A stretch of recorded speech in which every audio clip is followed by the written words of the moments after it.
So, back by popular demand, and also because I have to cook dinner tonight, it's part two of Barney apathetically cooking. Just sharpen the knives because they were really blunt.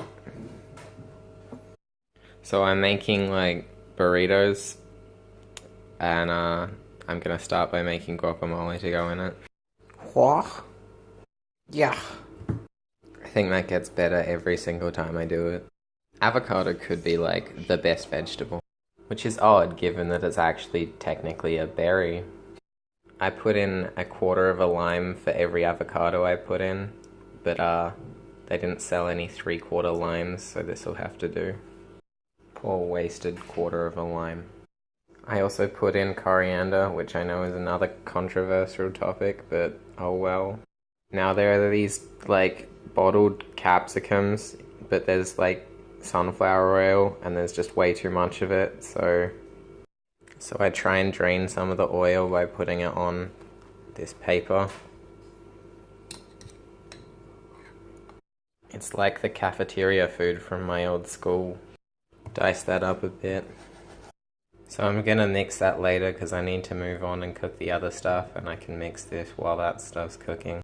Here's half an onion. I would usually use a red onion, but I forgot to buy one, so here's a brown onion. Now I'm gonna put this in the freezer just so that when I cut it, it doesn't make me cry, because I can't show any weakness. I'm a man. You wanna toast that up real thin? Then chuck it in a pan with some sunflower oil, salt and pepper. I put that on a medium heat. Now for the chicken. You want to cut this up into like small bits and strips stuff.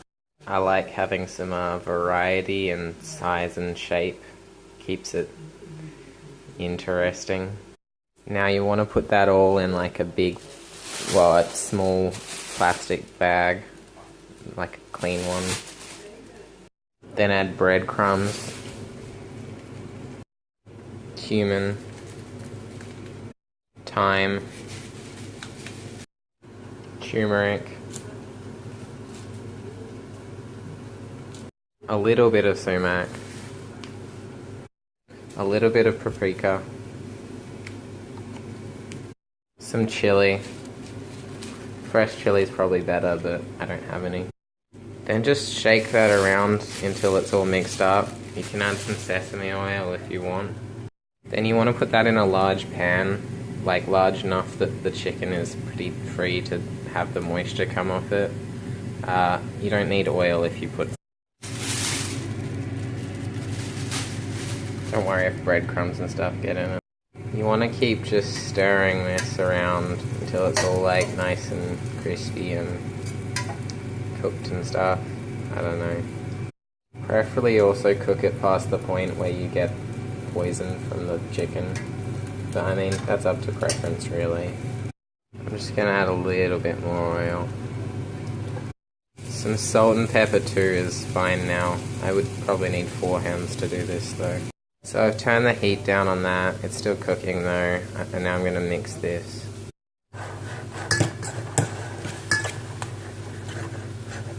This isn't my normal guacamole. I make this one especially for this food.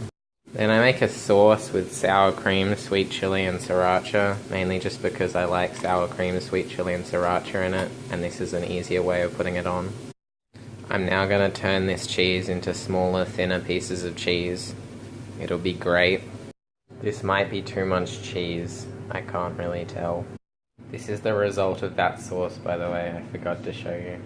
Now it's important to use green spinach and herb mission wraps. Not like because they taste better, but just because it's novel and people are like, oh wow, the wraps are green, this food still tastes bad, but oh well. Well, actually the food like tastes good, but it's just like a preventative measure just in case you've made it badly. So yeah, hope you enjoyed that.